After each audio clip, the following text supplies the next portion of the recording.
지난번에 공시보다는 2배 정도. 1년 동안에 약 1억도.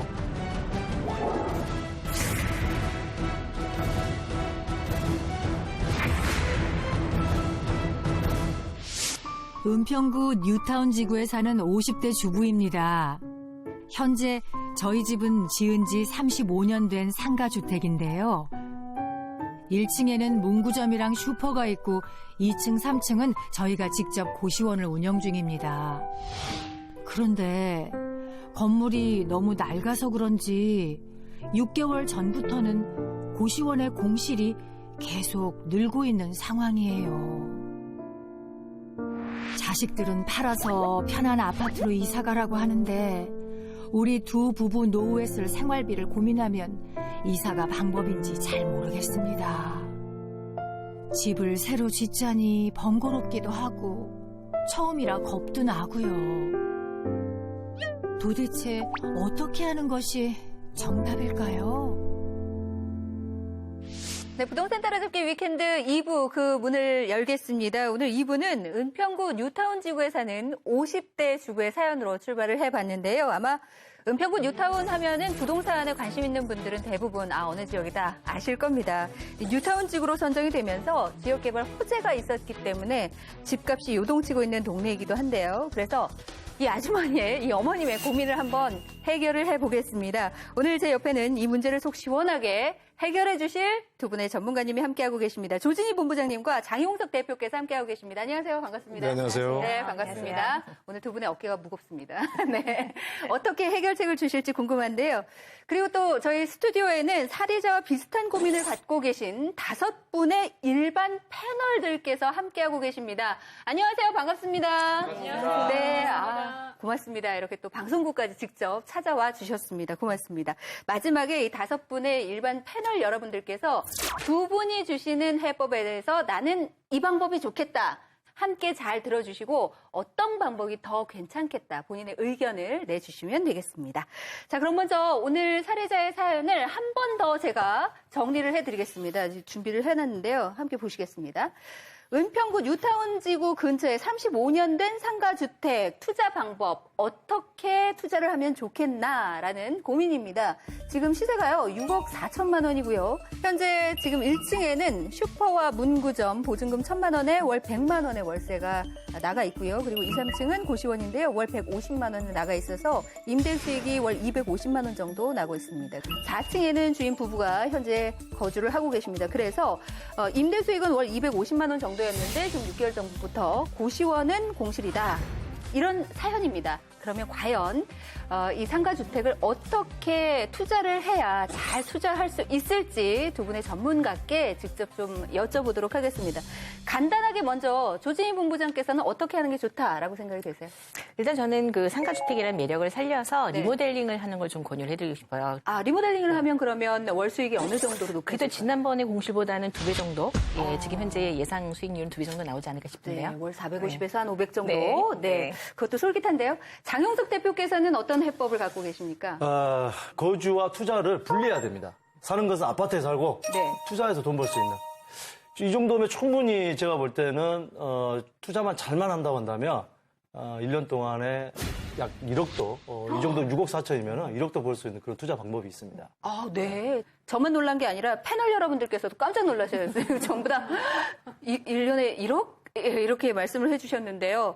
그러면 먼저 리모델링으로 월 450에서 500 정도, 지금의 월세보다 한 2배 정도 올릴 수 있다라는 해법을 주신 조진희 본부장께서 어떤 방법인지 좀 자세하게 설명해 주시죠. 네.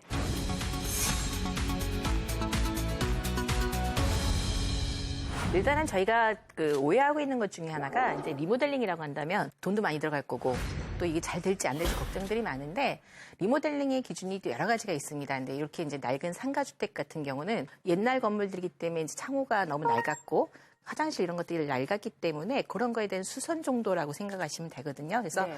크게 막 집을 비워서 이사 간다거나 막 두들겨서 다시 공사라는 그런 개념이 아닌 TV에서도 셀프 인테리어도 많이 나오는데 그 정도에서 조금 더 안전한 공사 기준으로 할 수 있는 것들이 대안 방법이 될 수 있을 것 같습니다. 아, 그렇군요. 보통 리모델링 하면 전부 다 겉 모양부터 속 안까지 많이 네. 뜯어내는 대공사라고 그렇죠. 생각하는데 예. 꼭 그것만은 정답이 네. 아니다 이런 말씀이신데요. 네.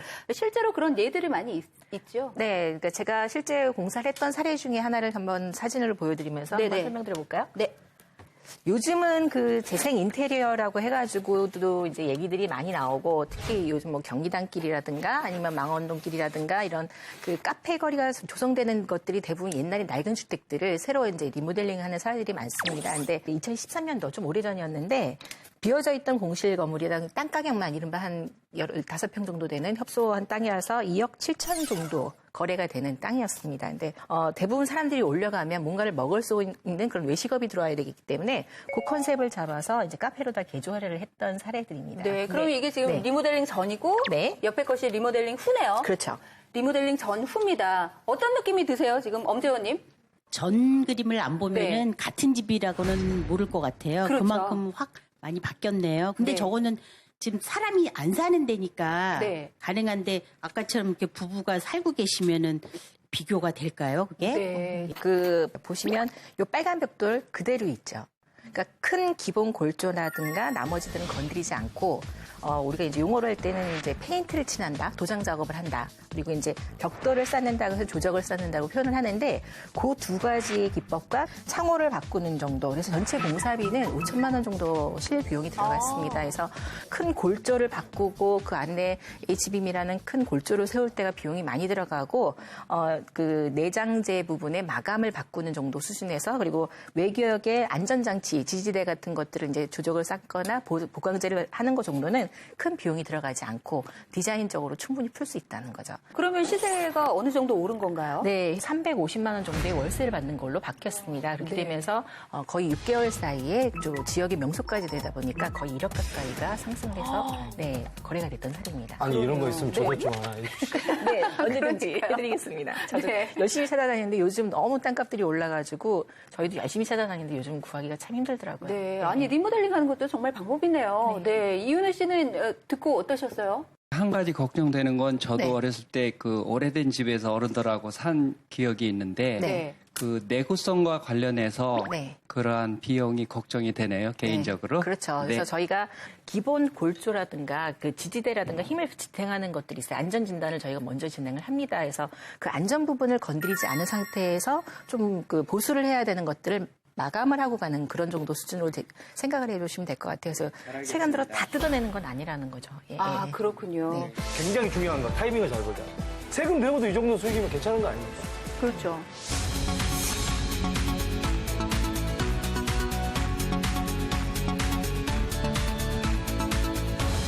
자, 뭐 부동산 투자는 아주 다양한 방법이 있는데 저는 제일 손대지 말고 코 풀자 아. 이런 주의입니다. 단순하게. 쉽게 가자는 거죠. 네. 대신에 굉장히 중요한 거 타이밍을 잘 보자.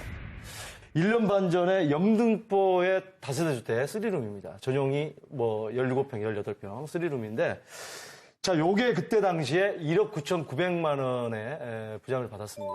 전세를 2억에 났습니다. 2억에. 제 돈 들어갔어요? 안 들어갔어요? 안 들어갔네요. 아, 계산을 하시네요. 네. 자, 이게 현재 3억이 갑니다. 1년 반이 지났는데 1억 정도의 어떤 그 집가 상승, 집값이 올랐던 거죠. 또 1년 만에 1억의 시세 차익을 냈다고 하니까 네. 패널 여러분들께서 지금 웅성웅성 하셨어요. 다음 그 사례도 있죠. 함께 볼까요? 네. 자, 어떤 투자 사례가 있는지 또 소개해 드리겠습니다. 이번에는 이제 강남을 와서요. 네. 최근입니다. 이거 우리 앵커님한테도 사실 제가 소개를 했었죠. 그래서 이거, 알아요. 네. 봄이에요. 네, 소개했는데 이 지역 같은 경우는 사실 아파트가 많지 않은 지역이고 또 있어도 큰 평수, 40평대 이런 평수만 있고 근데 이 지역 같은 경우는 이제 삼성역에서 가깝고 또 한전부지 개발용 호재도 있고 근데 그 호재가 있기 전부터 워낙에 여기는 임대가 소위 우리가 얘기하는 빵빵한 임대 수요가 많은 그런 지역이었는데 자, 요거 4억 5천인데요. 실사용 면적이 15평 정도 됩니다. 근데 요거를 갖다가 4,500만 원 계약금을 제가 걸어놓고 계약을 했겠죠. 근데 이제 지금 11월 말, 12월 초쯤에 준공인데, 이게 이제 전매를 했죠. 우리가 이제 프리미엄이라고 하잖아요. 네. 그걸 지금 5천 정도. 그러니까 이제 뭐 세금 내고 우리가 한 3천만 원 정도 손에 질 수 있었던 건데, 네. 내 돈을, 한 4,500이라는 돈을 잠시 은행에 맡겨놓고, 이 정도 투자 수익률이라고 한다면, 불과 몇 달만에 굉장한 높은 수익률 아닌가요? 사실 제가 기억을 하는 네. 게 이게 5월이었는데 그러니까 5, 6개월 만에 지금 시세 차익을 받으신 거거든요. 정말 후회됩니다. 자, 그래서 이게, 떼야 됩니다, 이거. 왜 뗄 시간 안 줘요? 네, 우리 한테. 떼세요. 자. 너무 속이 상해서. 네. 네. 그래서 이게 이제 프리미엄 5천만 원 받고 전매를 했는 건데, 네. 바로 이게 이제 세금 정도 한 40%를 제하면, 이런 분들이 있습니다, 또. 아니, 세금 많은 거 아니에요? 아니, 세금 내야죠. 왜 세금들을 안 낼 생각을 하시는지 모르겠어요. 세금 내고도 이 정도 수익이면 괜찮은 거 아닙니까? 그렇죠. 투자하시면서 그런 이게 약간 주춤주춤 많이 하시죠? 아무래도 겁이 나서 네, 저런 경우도 굉장히 괜찮은 경우네요. 그러면 어떤 고민들을 하세요? 투자하기 직전에 왜 망설이시는지. 과연 그 권하는 분의 말을 믿어도 될까? 아, 저를요? 투자라는 것은요, 물론 겁이 나겠죠. 한번 실행을 옮기고 나면은, 이런 게 좀 투자거나 조금은 알 수가 있겠죠. 그래서 집을 사야 됩니까? 말아야 됩니까? 꼭 둘 중에 하나 하라고 한다면 저는 무조건 사십시오. 지금 전세에 머물렀던 분들이 지금 어떤 고통들을 받고 있나요? 물론 반대로 하락할 수도 있겠죠. 네. 그래서 타이밍이 중요하다는 거죠. 그러면 사실은 우리만 겁이 나는 게 아니라 오늘 사연을 주신 이 은평구 뉴타운의 어머님께서도 떠나기도 겁나고 아파트로 옮기기도 겁난데 이런 사연을 함께 주신 거거든요. 지금 오늘 이렇게 사연으로 들어온 네. 은평구의 상가주택은 어떻게 리모델링하면 좋을까? 네, 좀 그것도 더 한번 본격적으로 좀 살펴볼까요? 살펴볼까요? 네. 일단 저는 이거 리모델링을 생각을 했던 이유가 수익형 부동산도 되면서 거주도 해야 된다는 입장에서는 주택의 기준으로는 근린주택, 이른바 상가주택이라는 게 참 매력적이라고 저는 생각을 했어요. 네. 고시원이라는 부분이 공실이 낮다라는 거는 주거 환경이 좋지 않은 거라니까 이럴 경우에는 이 안에 외장의 마감재는 저는 또 스타코 방식이라고 해서 이제 뿌리는 방식으로 페인트를 칠하는 방식이 있어요. 그런 방식으로 외장을 마감을 하고 네. 그다음에 안에 부분은 창을 바꾸고 난방을 할 수 있는 것들을 좀 보강을 해줘야 되고 제가 봤을 때는 크게 기본 골조나 기본 배관이나 이런 것들을 건드리지 않은 선에서 아무래도 이제 주거 부분에 대해서 전체적으로 바꾸고 창호까지 바꾸는데 공사는 좀 많이 들어갈 것 같습니다. 한 5천 이상은 들어가야 될 거고 네. 상가 부분은 장점이 뭐냐 하면 요즘은 이제 상가에 들어오는 인테리어 이른바 들어오시는 분들이 기본을 다 해서 들어오는 경우가 많기 때문에 네. 집주인이 해줘야 될 부분은 가장 기본적인 골조라든가 안전 부분만 더 이제 지탱을 해주는 걸로 해주고 다시 재임차를 놓게 되면 우선은 공실로 되어 있는 한 200-300 정도의 수익이 나올 수 있는 밤을 채워서 기본 생활비를 하시고 상가를 통해서 나오는 부분을 가지고 이른바 이제 대출을 받아서 공사를 하셔야 될 테니까 네. 그런 부분을 원금을 갚아나가는 전략을 하면 되지 않을까 싶습니다. 아, 그러네요. 네. 지금 리모델링 전후의 모습을 또 패널 여러분들께서 함께 보고 계십니다.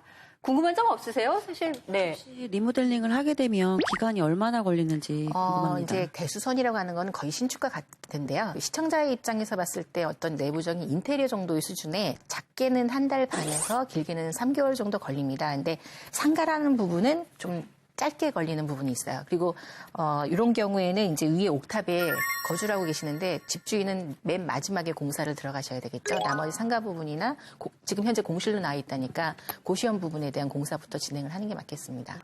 네. 주거하면서 리모델링을 네. 할 수 있는 경우가 그렇죠. 있네요. 예. 근데 이제 전반적으로 이 집이 어디에 위치하고 있느냐도 그렇죠. 상당히 그게 중요할 가장 것 중요합니다. 같아요. 예, 네. 선택을 할 때 네. 입지 분석을 좀 해주시면서 네. 살펴볼까요? 은평 뉴타운이라고 하면 땅값이 더 오를 수 있는 부분인데 굳이 이사 갈 필요가 있을까라는 생각을 먼저 했어요. 그런데 사례를 들어보니까 이 초등학교 네. 앞쪽에 있다고 하셨고 문구점을 하신다 그랬어요.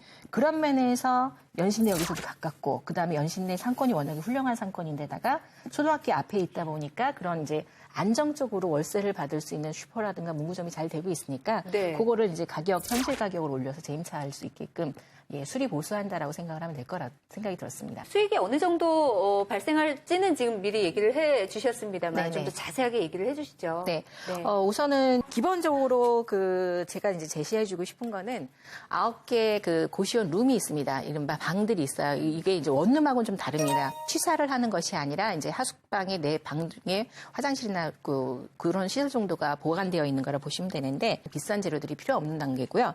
근데 우선은 창호하고 그다음에 안에 난방 부분에 의한 스코보드라든가 이런 난방 제열 그런 것들은 꼭 보강을 해야 되기 때문에 룸에 대한 공사비가 제일 많이 들어갈 것 같습니다. 그래서 한 4천에서 5천 정도 예상을 해야 될 것 같고요. 외장은 아까 말씀드린 것처럼 깔끔하게 모던톤 이런 식으로 해서 페인트 칠을 한다고 생각하시면 돼요. 평수가 그렇게 큰 평이 아니기 때문에 한 2천만 원 정도의 예상을 갖고 가시면 될 것 같습니다. 그리고 창호 부분은 사방으로 해가지고 단열이 되는 것들이 많습니다. 그래서 그런 창호들이 좀 비싸니까 그런 것까지 포함해서 대략 한 7천만 원 정도의 보수 비용을 들어간다고 생각하시면 될 것 같아요. 그러면 가장 중요한 것은 네. 수익이 될 텐데요. 그렇죠. 수익의 변화를 좀 살펴볼까요? 네, 우선은 아까 저희가 월세 고시원이 공실로 있는데 예전에 한 150만 원 정도 받으셨다고 하더라고요. 네. 근데 이제 방개수로 생각했을 때 9개인데 150만 원이면 거의 뭐 20만 원도 안 되는 10만 원씩 단위의 월세를 받으셨다는 건데 이게 다시 이제 방음벽을 하고 난방을 하고 그렇게 했었을 때 바꿨을 때 예상 수익은 그래도 한 방당 한 30만 원꼴로 올라갈 수 있을 거라고 예상을 하기 때문에 그랬을 때 35만 원에서 9개 해서 한 315만 원. 그다음에 1층은 뭐 재임차를 놓거나 아니면 그 1층 상가 기준으로 했을 때 동네 시세를 생각하면 한 150만 원 정도로 올라가니까 한 달에 월 465만 원 정도 올라오니까 수익률이 한 2배 정도가 올라가죠. 그럼 기본 생활도 되시고 네. 일부 은행 이자를 공사비 들어갔던 7천만 원에 대한 공사비도 충분히 갚아나갈 수 있겠죠. 그러네요. 와, 월 465만 원. 그리고 뭐 이자 빼고 이것저것 다 제한다고 해도 그래도 안정적으로 400만 원의 수익을 얻어갈 수 있기 때문에 솔깃한 그런 해법이 아닐까라는 생각이 듭니다.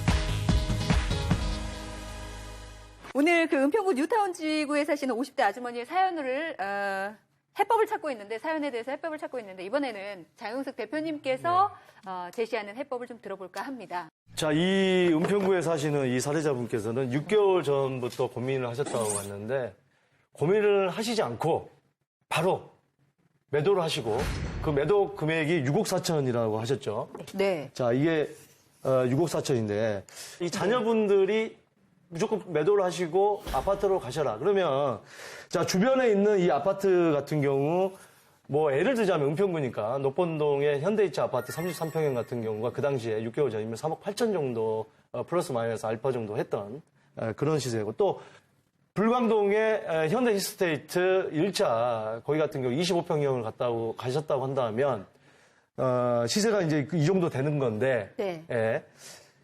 자, 3억 8천 정도를 아파트를 먼저 구입을 해서 이사를 가는 겁니다. 그런 다음에 자식들이 걱정해 주는 것 같지만 자식 너무 믿으면 안 됩니다.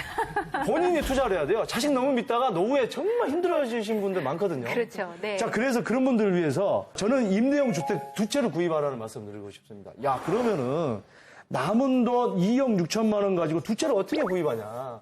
첫 번째로는 자, 강남권에 2억 정도면 원룸 정도, 오피스텔이 됐든 아무리 지금 뭐 정책이 어떻고 저떻고 해도 우상향 갈 수 있는 지역은 강남이 확실하다고 저는 생각합니다. 자, 원룸 같은 경우는 보증금 1,000만 원에 보증금 1,000만 원에 월세를 70에서 80을 받을 수가 있습니다. 지금 시세 차익이 그렇게 된다고 한다면 보통 지금 6개월에 굉장히 가파르게 올랐거든요. 우리 지금 이 아파트도 그때 당시에 원룸도 투자를 했다고 한다면 뭐 7, 8%, 뭐 높게는 10% 정도의 시세 상승을 볼 수가 있다는 얘기예요. 그렇게 됐을 때 벌써 자, 2천만 원 정도 시세 상승이 오르는 거죠. 그럼 6개월 동안에 벌써 2,480만 원의 수입이 생기는 거거든요. 네. 자, 이 아파트를 계산을 제가 안 했는데 평균을 봤을 때 지금 벌써 한 4천에서 5천만 원 정도가 올랐거든요. 6개월 사이에. 네. 자, 4천만 원, 5천만 원에 대한 아파트가 벌써 시세 상승을 했고, 그 다음에 이 원룸 주택이 시세 상승 2천만 원 정도 했고, 또 월 수입이 480만 원이죠. 거기에다가 강남에만 투자하면 좀 그래. 왜? 요즘에 강남권을 갖다가 정밀 타격이라고 하죠. 계속 강남권을 갖다가 잡으려고 지금 정부의 정책이 나오기 때문에 강북권에, 그 대신에 강북권 무조건 투자하면 안 됩니다. 강북권에도 이 다세대 주택, 요즘 다세대 주택이 인기가 있으니까 단지가 많은 다세대들 내지는 한강권이라든지 초역세권의 그런 다세대들, 그런 다세대를 투자를 한다면 바로 이 투룸이 2억 5천만 원이면 내 돈 5천만 원만 투자하면 됩니다. 전세 2억, 이거 갭 투자라고 하죠. 자, 그때 당시 투자를 했을 때 벌써 여기도 7%, 8% 올랐거든요. 자, 그렇게 계산했을 때 1,400만 원이 올랐다는 얘기예요. 벌써 이렇게 계산을 한다면 이게 돈이 얼마예요? 숫자 얼마나 아름다워요. 8,880만. 네. 자, 거기에다가 거의 1억 가까운 수익을 벌써 낼 수가 있었고요. 지금 나머지를 계산하면 2천만 원 정도가 남습니다. 그래서 저는 좀 전략적으로 분산 투자를 해라. 또 어떤 리스크를 줄일 수 있는 방법. 또 더불어서 너무 머리 아프게 하지 말고 샀다 팔았다 해요. 예. 좀 이런 전략으로 저는 가고 싶습니다. 사실 요즘 집값이 워낙 세기 때문에 6억 4천으로 뭘 하나 했는데, 네, 거주용 아파트 구입하고 임대용 주택, 여러 가지 갭 투자라든가 방법을 통해서 두 채를 또 가지고 갈 수 있고 그런 데다 2천이 남는 그런 전략이네요. 들어보시니까 어떠세요? 제가 궁금한 거는 이런 아파트를 살 때 취득세라든가 네. 그런 각종 세금 문제 또 이동을 하게 되면 여러 가지 부대 비용이 들 텐데 네. 이게 굉장히 궁금합니다. 네. 네, 굉장히 감상적으로 사실 질문을 주셨어요. 그 취득세라는 게 이제 그 구간별로 다르지만 이런 소형 주택 같은 경우 1.1%면 사실상 얼마 되지 않습니다. 이 취득세 같은 게. 그리고 우리가 매도를 할 때 양도소득세를 계산할 때 취득세를 빼고 부대 비용까지 뺀 어떤 구간을 가지고 네. 양도세가 뭐 6%에서 38%까지 일반 과세가 되기 때문에 그런 부분은 크게 걱정하실 필요는 없을 것 같습니다. 큰 비용이 들지 않습니다. 네. 사실 경기 상황이 안 좋은 것 같다. 중과세를 피하기 위해서 무조건 기다려야 되느냐? 그건 또 아니거든요. 경기 상황이 안 좋을 것 같다고 한다면 중과세라도 예를 들어서 50%라도 양도세 내더라도 매도를 하면 되거든요. 예. 사고팔고에 대한 걸 자꾸 저는 어떤 투자를 잘하려고 한다고 한다면 그런 거에 대한 어떤 두려움은 없어져야 된다고 저는 생각합니다. 그렇습니다.